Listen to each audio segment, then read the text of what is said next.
பொத்தி பொத்தி சரணமென்றடியில் விழுந்து தாழ்ந்தடும் அமரர்க்காக புறமிசை முறுவல் பூத்த புண்ணிய கடலில் தோன்றி திறமொரு சிலம்பை மேவும் சிதம்பர கணேசன் தாளை கரமலர் குவித்து வாழ்த்தி கடையனேன் உய்ந்தவாறே வரம் கொண்ட உமை முளைப்பால் மனங்கொண்ட செவ்வாயும் பரங்கொண்ட கடிவயிலும் 12 கண்மலரும் சிறங்கொண்ட மர இறைஞ்சும் சேவடியும் செந்தூரன் கரம் கொண்ட வேலும் எந்தன் கண்ணை விட்டு நீங்காவே.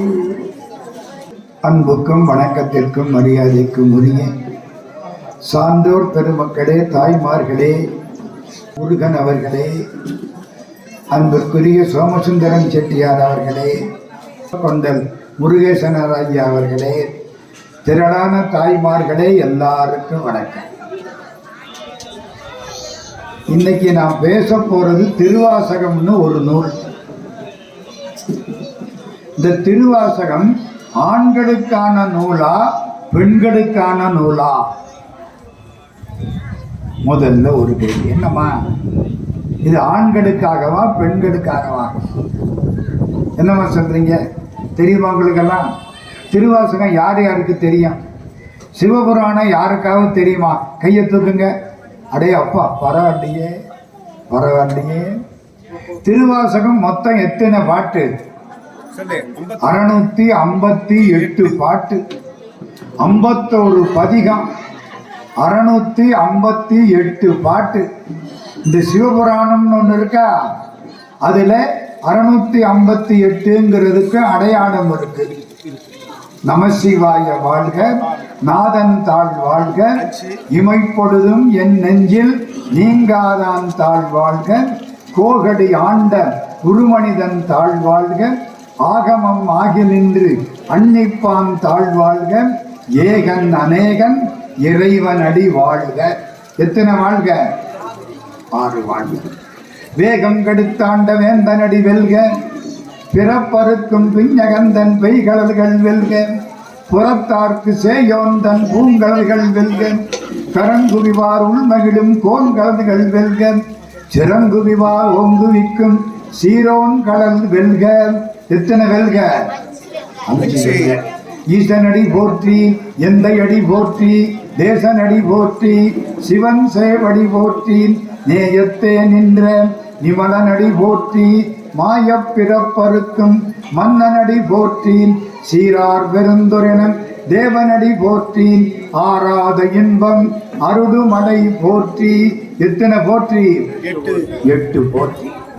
6 வாழ்க, 5 வெல்க, 8 போற்றி, 6, 5, 8, மொத்தம் திருவாசகம் 658 பாட்டு.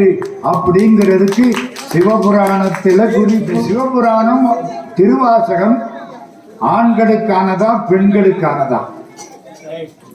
கேட்டனா இல்லையா? என்னம்மா இங்க வந்திருக்கிற கூட்டத்தை பாருங்க, முடிஞ்சு வச்சு. திருவாசகம் பெண்களுக்கானது. திருவம்பாவை யாரு பாடுவா? பெண்கள். திருப்பொற்சுன்னம் யாரு பாடுவா? பெண்கள். திருத்தெல்லேனும் பெண்கள். எல்லாம் அத்தனையும் மாணிக்கவாசக சுவாமி தன்னை பெண்ணாக மாற்றிக்கொண்டு பாடினார். உடம்புலதான் ஆண். இந்த உடம்புங்கிறது ஒரு சட்டை தானமா? இந்த பிறவிக்கு இந்த சட்டை, அடுத்த பிறவிக்கு எந்த சட்டையோ யாருக்கு தெரியும்? இந்த உடம்பு ஒரு சட்டை. சாகுற போது இந்த சட்டையை கலட்டி போடுறோம். ஆன்மா மட்டும் இருக்கு. ஆன்மா ஆனா பெண்ணா? ஒண்ணும் கிடையாது. இந்த சட்டையை வச்சு ஆண் பெண்ணுன்னு சொல்றோம். ஆனா மாணிக்கவாசக பெருமான் ஆணாக இருந்து மனசளவிலே பெண்ணாக மாறி ஆண்டவனை பாடினார். ஒண்ணு தெரியுமா? பக்தி ஆண்களுக்கு அதிகமா பெண்களுக்கு அதிகமா? என்ன சார் குடும்பத்துக்குள்ளே குழப்பத்தை உண்டாக்குறீங்க? என்னம்மா யாருக்கு அதிகம்? சத்தியமா பெண்களுக்கு தான் அதிகம். இன்னொன்னு சொல்லவா? ஆண்கள் கூட மனசளவிலே தங்களை பெண்ணாக மாற்றிக்கொண்டால் தான் ஆண்டவன் கிட்ட போகலாம். மாணிக்கவாசகர் ஆண் தானே, பெண்ணா மாற்றிக்கிட்டு தானே இத்தனை பாட்டு பாடுறாரு. சார், மாணிக்கவாசகர் எங்கேயாவது தன்னை பெண்ணுன்னு சொல்லி இருக்காரா? திருவாசகம் படிச்சிருக்கீங்களா? சிவபுராணம் தவிர வேற என்னமாவது தெரியுமா? சும்மா ஒன்றும் தப்பு இல்லை. இன்னும் தெரியலைன்னா உங்களை என்ன பெஞ்சு மேலே ஏற்ற போறேன், அதெல்லாம் ஒன்றும் கிடையாது. திருவாசகத்துல குயில் பத்துன்னு ஒன்று இருக்கு. யாருக்காவது தெரியுமா? இப்ப கையை தூக்குங்க, தெரிஞ்சவங்க. ஐயாவுக்கு தெரியுமா? ஆகா, சந்தோஷம் ஐயா, சந்தோஷம் ஐயா. சிவபுராணம்னு ஒண்ணு ரொம்ப பேர் கையை தூக்குனீங்கல்ல. குயில் பத்து தெரியுமாமா? நான் ஒரு வரி சொல்லுவேன், அடுத்த வரி சொல்லணும். உன்னை உகப்பன் குயிலே. அது யாரு? அது யாரு? எந்திரிங்க, சொல்லுங்க தாயி.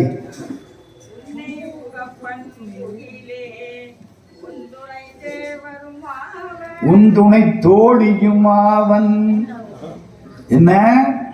உன்னை உகப்பன் குயிலே, உன் துணை தோழியும் அவன். சந்தோஷம் தாயி, நல்லா உட்காருங்க. பரவாயில்ல, விவரமா சொல்லிவிட்டாங்க. அம்மா ஒன்று கேட்குறேன், இந்த பாட்டை யாரு பாடினா? மாணிக்கவாசகர். அவர் ஆணா பெண்ணா? ஆண் தானே. இப்ப என்ன சொல்றாரு? குயிலே உன்னை நான் விரும்புவேன், உன் துணை தோழனும் ஆவன்னு சொல்லாம தோழியும் ஆவனுங்கிறாரே. என்ன மாணிக்கவாசகர் தோழனா தோழியா?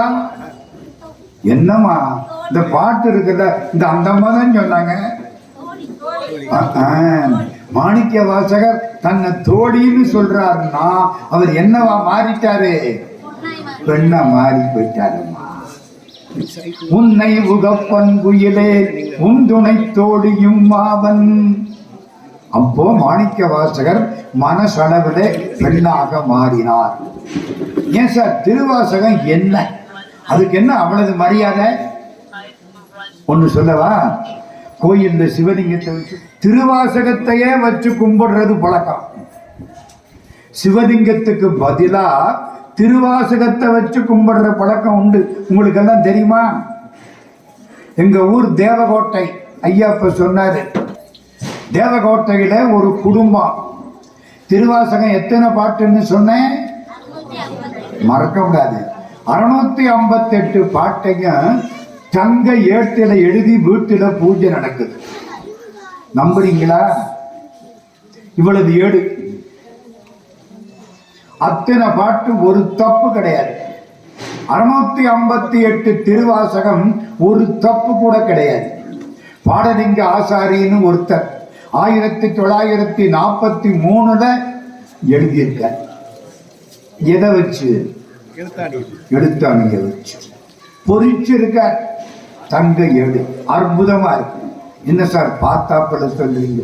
பார்த்தேன், தொட்டு பார்த்தேன். நட்டும் போல்ட்டும் போட்டு மாட்டி இருக்கு. நட்டு போல்ட்ட கலட்டினா அத்தனை பாட்டு, ஒரு தப்பு கிடையாது. இது என்ன பண்றீங்க? எங்க வீட்டுல இதுதான் பூஜை. ஆமா, சிவபெருமானும் திருவாசகமும் ஒன்னா? ஆமா. இன்னொன்னு கேட்கவா? நாயன்மார்கள் எத்தனை பேரு? எத்தனை பேரு? 63. Very good. அதுல மாணிக்கவாசகர் சேருவாரா மாட்டாரா? இல்லை. இதெல்லாம் அநியாயமா இருக்கு, கேட்க வேண்டாமா? என்னங்க மாணிக்கவாசகரை கொண்டு போய் 63 சேர்க்காம ஏன் விட்டாங்க? மாணிக்கவாசகர் 63 சேர மாட்டார். என் கணக்குப்படி சுந்தரர் காலத்துக்கு முன்னால் வாழ்ந்தவர் மாணிக்கவாசகர், 3ஆம் நூற்றாண்டு. அப்போ சுந்தரமூர்த்தி சுவாமிகள் திருத்தொண்ட தொகை பாடின பொழுது மாணிக்கவாசகரையும் அடியார் பட்டியல்ல சேர்க்கணுமா இல்லையா? சேர்க்கல. ஏன் சேர்க்கல? ஏன்னா மாணிக்கவாசகர் அடியாரே இல்லை. இதை சொல்றதுக்கா ஞானலிங்க சுவாமி கோவிலுக்கு வந்தீங்க? ஐயா, மாணிக்கவாசகர் அடியாரே இல்லை. அப்ப அவர் யாரு? சிவபெருமான். ஞானத்தால் சிவமே ஆனவர் மாணிக்க வாசகர்னு சிவஞான முனிவர் எழுதுறார். ஞானத்தால் சிவமே ஆனவர் மாணிக்க வாசகர். சரி, நடராஜா கோயில்ல பார்த்துருக்கீங்களா? நடராஜா பார்த்துருக்கீங்கல்ல? நடராஜாவுக்கு ரெண்டு பக்கத்துல யார் இருப்பா? யோசிங்க. வலது பக்கம் யார் இருப்பா, இடது பக்கம் யார் இருப்பா? சொல்லுங்க. நடராஜா வர்றாரு, திருவீதி உலா வர்றாரு. நடராஜா வரபோது அவருக்கு ரெண்டு பக்கத்துல ரெண்டு பேர் இருப்பாங்க. காரைக்காலமையார் வரமாட்டார். அந்த அம்மா கீழே உட்கார்ந்து இருக்கும். ஊர்வலத்துல வராது. ஊர்வலத்துல யாரு தெரியுமா? இடது பக்கம் சிவகாமி, வலது பக்கம் மாணிக்க வாசகர். நடராஜ் நம்மளுக்கு தெரியறதுக்காக சொல்றேன். நடராஜா திருவதி உலா வந்தா யாரு வருவா? வலது பக்கத்தில மாணிக்க வாசகன். பலம்னா பலம்னு அர்த்தம். மாணிக்க வாசகர் இடது பக்கம் சிவகாமி. அப்ப என்ன அர்த்தம்? சிவகாமியும் மாணிக்க வாசகரும் சமம். சிவகாமி யாரு? அம்பாள், பராசக்தி, ஆண்டவனுடைய அருள். அருளுக்குத்தான் அம்பாள்னு பேரு. அப்ப மாணிக்க வாசகரும் சிவகாமியும் ஒண்ணுன்னா மாணிக்க வாசகரும் சிவபெருமானும் ஒண்ணு. ஆமா, மாணிக்க வாசகரும் சிவபெருமானும் ஒன்னா? 51ஆம் தலைப்பு என்ன? பரவாயில்லையே. அச்சோப்பதிகம். அச்சோப்பதிகத்துல முதல் பாட்டு என்ன தெரியுமா? சந்தோஷமா. முத்தி நெறி அறியாத மூர்கரோடு முயல்வேனை பக்தி நெறி அறிவித்து படவினைகள் பாரும் வண்ணம் சித்த மதம் அறிவித்து சிவமாக்கி என்னை சிவமாக மாற்றி எனையாண்ட அத்தனென கருடியவாறு ஆர் பெறுவார் அச்சோவே. சிவமாக்கிங்கிறாரே. அப்ப மாணிக்க வாசகர் ஜீவன் அல்ல, சிவமாகவே மாறிவிட்டார். அதனாலதான் திருவாசகத்தை வச்சு கும்பிட ஆரம்பிச்சாங்க.